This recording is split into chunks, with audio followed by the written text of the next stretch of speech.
Hello दोस्तों, नमस्कार। जय हिंद, जय भारत, वंदे मातरम। तो आप सबको पता है आज हमारा टॉपिक चलेगा मैथ का। मैथ का कल सिलेबस का हमने टॉपिक पढ़ा था, सारा का सारा सिलेबस मैंने टॉपिक वाइज बता रखा है। वो टॉपिक हम यहाँ पर करने वाले हैं, सारे टॉपिक आपको यहाँ पर करने वाला हूँ।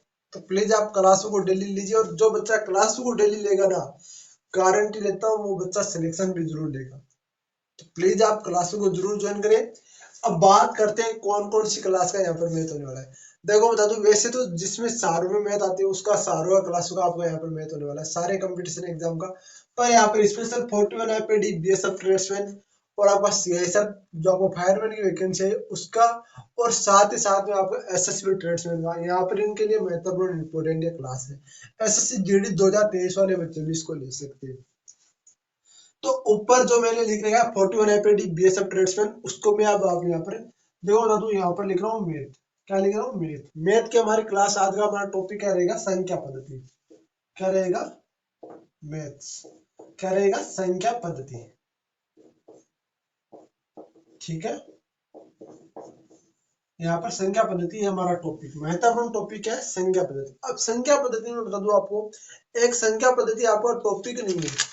संख्या पद्धति में कुल कितने, एक संख्या पद्धति में बता दूं, ये आपका मेन हेड है, और इसके नीचे आपका टोटल जो है ना, वो आपकी 17 टॉपिक है।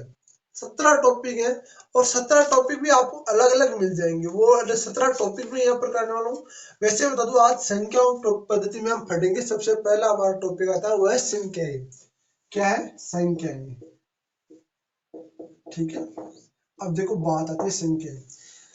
देखो कुल कितनी संख्या आपकी आने वाली है, यानी बीएसएफ ट्रेड्समैन और आपके जो एसएसबी ट्रेड्समैन है, इनमें आपके ग्रुप डी में भी कितनी, ये ग्रुप डी लेवल का मैं यहाँ पर सिलेबस करा रहा हूँ, तो आपके लिए महत्वपूर्ण है। ठीक है ना? तो देखो बात करते हैं यहाँ पर। तो यहाँ पर देखो संख्या है, तो संख्या टोटल कितनी है? तो संख्या टोटल यहाँ पर होती है 17। वैसे 17 संख्या होती है, पर आपके आने वाली कितनी है यहाँ पर? 15। 15 संख्याओं में से आपके सारा का सारा आ सकता है। यानी टोटल संख्या कितनी होती है आपकी? 17। 17 में से बता दो 15 संख्या आपको यहाँ पर आने वाली है। तो सारी की सारी संख्या को हम डिटेल में पढ़ेंगे। तो सबसे पहली संख्या आती है आपकी प्राकृत संख्या। कौन सी आती है? प्राकृत संख्या। प्राकृत संख्या किसे कहते हैं? देखो प्राकृत संख्या किसे कहते हैं? वे संख्याएं जिनकी वस्तु का योग में गिना जा सके। ठीक है, वह संख्या जिसको वस्तु यानी योग में गिना जा सके उसे हम प्राकृत संख्या कहते हैं। इससे हम किससे प्रदर्शित करते हैं? इससे हम एन से प्रदर्शित करते हैं। दूसरा नाम क्या है इसका? दूसरा नाम इसका है प्राकृतिक संख्या। क्या है? प्राकृतिक संख्या इसका दूसरा नाम है। क्या है? प्राकृतिक संख्या। आपको प्राकृतिक संख्या। ठीक है, इसकी थ्योरी किसने दी थी? थ्योरी किसने दी थी इसकी? तो इसकी थ्योरी आपको पाइनोस ने दी थी। किसने दी थी? थ्योरी देने वाला कौन था? तो थ्योरी देने वाला था आपका, यहाँ पर लिख रहा हूँ, थ्योरी देने वाला कौन था? पाइनोस। पाइनोस इसका थ्योरी देने वाला था। कौन था? पाइनोस। ठीक है, पाइनोस इसकी थ्योरी दी थी। किसने दी थी? थ्योरी पाइनोस ने दी थी। अब देखो कौन सी होती है प्राकृत संख्या या प्राकृतिक संख्या? वे संख्या है जिनको आपको गिना जा, वस्तु को, वे संख्या जिसको वस्तु के रूप में गिना जा सके। जैसे 1 2 3, क्लास में कितने लड़के? क्लास में 30 लड़के, आपके इस प्रकार से जो गिना जा सके। तो इसे बता दो, आपको 1 से स्टार्ट होगी ये संख्या, 1 से स्टार्ट होगी आपकी, और आपको अनंत नहीं आएगा इसमें। क्या नहीं आएगा? अनंत नहीं आएगा, क्योंकि अनंत को कभी गिना नहीं जा सकता। तो 1 2 3 4 ऐसे ऐसे चलती जाएगी, जितना आपकी है उतनी, 10,000 20,000 लाख 2 लाख 5 लाख 10 लाख का करोड़ 10 करोड़, पर आपको गिना जा सके वो संख्या होती है आपकी। कौन सी होती है? प्राकृत संख्या या प्राकृतिक संख्या। इसमें आपका अनंत नहीं आएगा और माइनस में नहीं आएगा, ये बात ध्यान में रखना। जीरो भी इसमें नहीं आएगा, जीरो भी इसमें नहीं आएगा। अगला बात करते हैं पूर्णांक संख्या। किसकी? पूर्ण संख्या की। किसकी बात करते हैं? पूर्ण संख्या की। देखो पूर्ण संख्या कौन सी होती है? देखो बात करता हूँ पूर्ण संख्या की।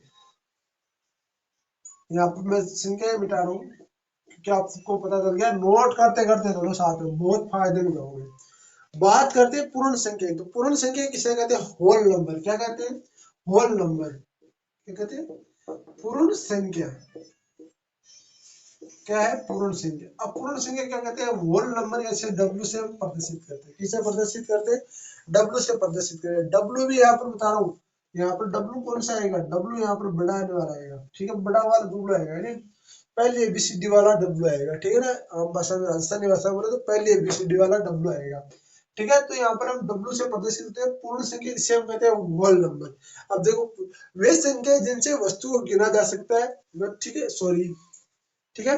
तो आपकी पूर्ण संख्या कौन सी होती है, तो पूर्ण संख्याओं में आपका देखो, पूर्ण संख्या आपकी वो होती है जिसमें आपका जीरो भी एक पूर्ण संख्या है।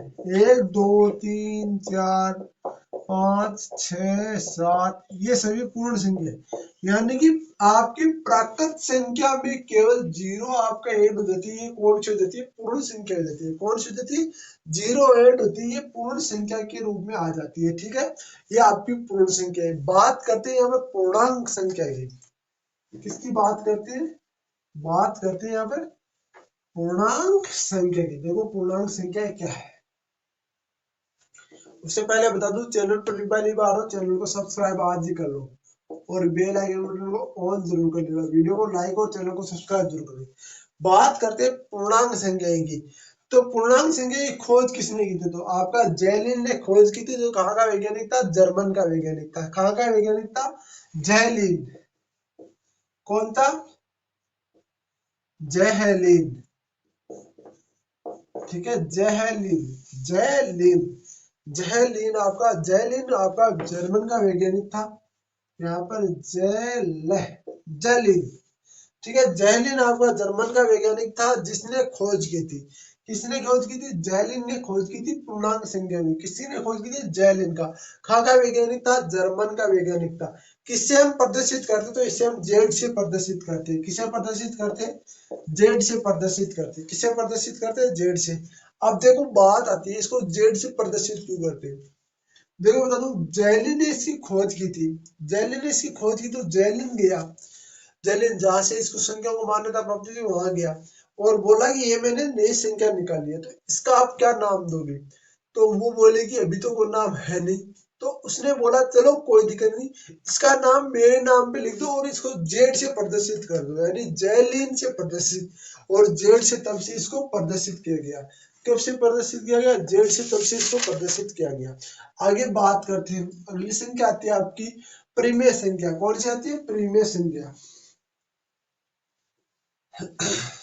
अगली संख्या कौन सी आती है, परिमेय संख्या। परिमेय संख्या कौन सी होती है, ये बात करेंगे। देखो, परिमेय संख्या वे संख्या है जिन्हें हम p बटा q के रूप में लिख सकते हैं, p बटा q के रूप में लिख सकते हैं। वे संख्याएं, वे संख्याएं जिन्हें हम p बटा q के रूप में, q के रूप में लिख सकते हैं, लिख सकते हैं। कौन सी कहलाती है, परिमेय संख्या कहलाती है। p बटा q के रूप में हम लिख सकते हैं, यानी कि p छोटा है, बड़ा आपका q है, तो यहाँ पर बता दूं आपका ऊपर छोटा और नीचे आपका बड़ा आएगा, ठीक है ना।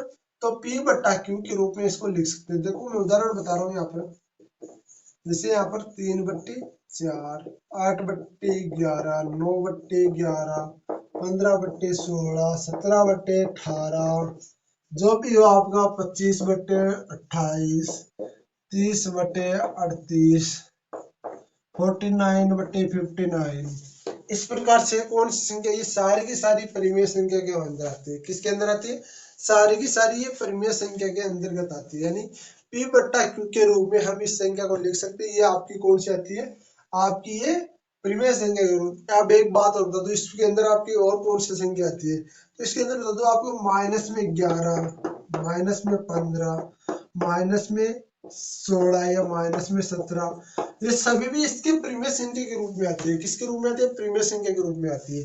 क्यों आती है, देखो बताऊँ आपको, परिमेय संख्या के रूप में इसलिए आती है, जैसे मान लो कि यहाँ पर बता रहा हूँ आपको, ध्यान से सुनना, कि यहाँ पर देखो आता है कि माइनस आपका है, तो माइनस का चिन्ह हटाते हैं, माइनस का चिन्ह हटाते हैं, क्या होता है भाई, माइनस का चिन्ह हटाते हैं, क्या होता है भाई, माइनस का चिन्ह हटाते हैं, ऊपर आता है कि नहीं आता आपका, ऊपर बट्टा आता ही नहीं आता तो इसमें आपको हमेशा ये माइनस में जितनी भी संख्या आएगी वो कौन सी होगी आपकी परिमेय संख्या के रूप में, यानी p बटा q के रूप में इसको लिख सकते हैं।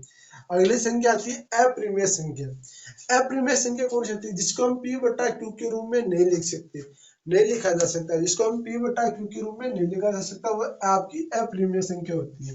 कौन सी होती है, अपरिमेय संख्या होती है। अब अपरिमेय संख्या को लिखाने की जरूरत है क्या, अपरिमेय संख्या कौन सी होती है, जिसको हम p बटा q के रूप में नहीं लिख सकते, वो आपकी अपरिमेय संख्या होती है। ठीक है, देखो एक परिमेय संख्या और अपरिमेय संख्या का नोट लिख लो। वे आपका परिमेय संख्या का बता रहा हूँ, वे संख्या जिनका दशमलव प्रसाद शांत या समान आवृत्ति का हो, वे भी आपकी परिमेय संख्या होती है। वे संख्याएं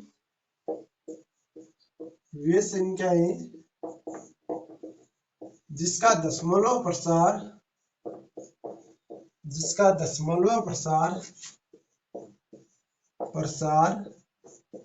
शांत या समान आवृत्ति का हो, समान आवृत्ति का हो,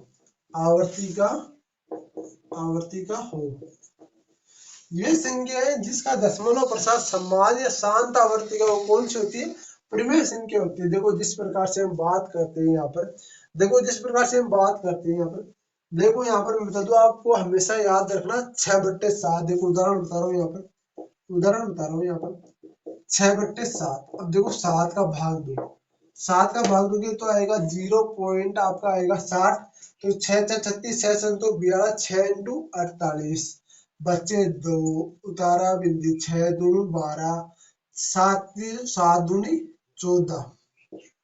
ठीक है, 2 इस प्रकार से आपका आएगा। तो ये बता दो आपको 6 42, 7 एकम 7 तो 7 की 7 28, 7 में 35, 7 से 42, 7 8 56, 7 में 63, 7 8 ये 56 बचेगा, तो यहाँ पर आएगा 4, यहाँ पर बचा ये आएगा आपका 8 पंजे 40, ये आएगा 40, यहाँ पर 5 यानी 7 7 6 42, 7 पंजे 7 से 7 28, 7 पंजे 35। ठीक है, यहाँ पर आपका 0.8 7 1 4 यानी 7 1 4 2, फिर से आपका आएगा 8 5 7 1 4 2, यानी कि ये समान आवर्ती का यहाँ तक हो रहा है। फिर से आपका ये संख्या देगी, तो ये सब क्या हो गया आपके, एक समान आवर्ती का हो गया। तो मतलब ये एक आपकी कौन सी है, ये एक परिमेय संख्या है। कौन सी है, परिमेय संख्या है। और अपरिमेय संख्या कौन सी होती है, वे संख्या जिनका दशमलव प्रसार आपका अशांत या असमान आवर्ती का है, वो कौन सी होती है, आपकी अपरिमेय संख्या होती है। ठीक है, अब देखो इस दोनों में आपका एक नोट दिखाता हूँ मैं, आपको ध्यान रखना, इन दोनों में एक नोट लिखा रहा हूँ, ये आप ध्यान में रखना भाई। सिंपल सी बात करूंगा, इन दोनों में आपका नोट दिखाऊंगा एक, वो देख लेना आप। तो देखो क्या है, दो परिमेय संख्याओं के बीच में अनंत परिमेय संख्या होती है। दो परिमेय संख्याओं के बीच में अनंत परिमेय संख्या होती है। क्या होती है, दो परिमेय संख्याओं के बीच में अनंत परिमेय संख्या होती है। क्या होती है, अनंत परिमेय संख्या होती है, परिमेय संख्याएं होती है। ठीक है, अनंत परिमेय संख्या होती है। दो परिमेय संख्या के बीच में अनंत परिमेय संख्या होती है। दो परिमेय संख्या a और b के बीच में k भी परिमेय संख्या होती है। यानी दो परिमेय संख्या, जैसे दो परिमेय संख्या आपकी, दो परिमेय संख्या आपकी फिक्स है भाई, इसमें a व b, तो इसके बीच में क्या होगा, इसके बीच में एक के भी आपका, ये आपका परिमेय संख्या होगा। क्या होगा, के परिमेय संख्या होगा, के परिमेय संख्या होगा। ठीक है, क्या आपका इसके अंदर परिमेय संख्या होगा। जैसे 2 और 4 के मध्य परिमेय संख्या बताओ, तो 2 और 4 के मध्य परिमेय संख्या, अब आपको ये क्या याद करना है, 2 और 4 के मध्य परिमेय संख्या यहाँ पर बतानी है। मान लो आपको ऐसा क्वेश्चन आ जाए कि 2 और 4 के मध्य परिमेय संख्या बताओ, तो इसका सूत्र एक ध्यान रखना, इसका सूत्र होता है a के प्लस बी, ए के प्लस बी बट्टे आपका के प्लस ए के प्लस बी बट्टे आपका के प्लस ए। तो यहाँ पर देखो बात आती है 2 और 4 के मध्य परिमेय संख्या आपको बतानी है। 2 और 4 के मध्य, 2 व 4 के मध्य परिमेय संख्या बतानी, कितनी परिमेय संख्या आती है। तो 2 और 4, यहाँ पर ए का मान 2 और बी का मान 4, ए का मान 2 और बी का मान 4, के का मान कितना आया, तो के का मान याद रखो आप, इन दोनों के बीच में कितना आ रहा आपका, इन दोनों के बीच में एक ही तो अक्षर आ रहा 3, तो के का मान यहाँ पर 3 आ जाए। तो मैं ए का मान रखता हूँ 2 मल्टीप्लाई 3 प्लस आपका 4 बट्टे यहाँ पर 3 प्लस 1, ठीक है। तो 3 दूनी 6, 6 प्लस 4 बट्टे 4, 3 दूनी 6, 6 प्लस 4 बट्टे 4, तो 6 और 4 10 बट्टे 4, कितना आया 10 बट्टे 4, सॉरी क्या हो गया, अच्छा ये 3 यार, ये 1 आएगा, मिसप्रिंट हो गया, कोई दिक्कत नहीं यार, हो जाती है, इंसान से गलती होती है।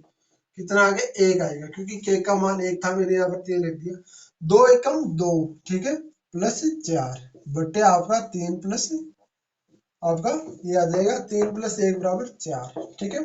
और यहाँ पर देखो 4 2 6, 6 बट्टे 4 यानी कि 2 बट्टे आपका 3 बट्टे 2, तो 3 बट्टे 2 आपका यहाँ पर एक 3 आपकी कितना आएगा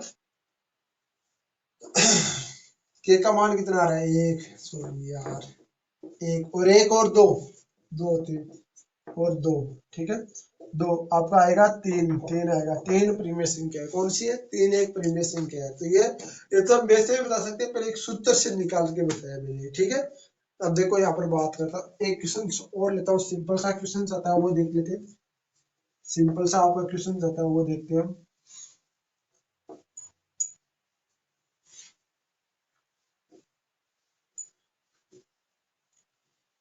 चैनल पर पहली बार हो, चैनल को सब्सक्राइब करके बेल आइकन ऑन कर लो, ताकि आपके लिए जो भी डिटेल हो वो आपको इस यूट्यूब चैनल के ऊपर मिल सके। देखो 2/3 और 5/7 के बीच में 84वीं परिमेय संख्या क्या होगी। 2/3 और 7/5 के बीच ये बताओ या बिल्कुल ये हाई लेवल का क्वेश्चन है।